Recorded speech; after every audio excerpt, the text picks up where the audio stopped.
বলি মুরব্বীদের বিয়েটা হলো মেড ইন জাপান, আর এখনকার তরুণদের বিয়ে হলো মেড ইন চায়না। এগুলো বিয়ে হইতে দেরি ভাঙতে, তালাকের হার কি বাড়তেছে না কমতেছে?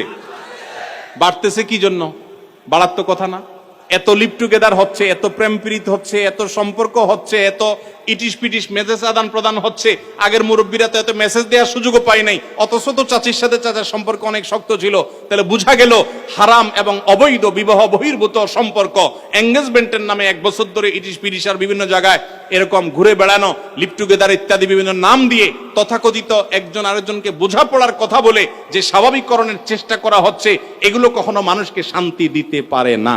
এজন্য আমি সবসময় বলি, এই তথাকথিত প্রেম টেম যেগুলো আপনারা নাম দিচ্ছেন, এগুলো মেয়েদের অনেকের, সবার কথা বলছি না, কিছু মেয়েদের চটপটি ফুচকার চাইনিজ খাওয়ার ধান্দা, আর কিছু ছেলেদের বদমাইশির ধান্দা।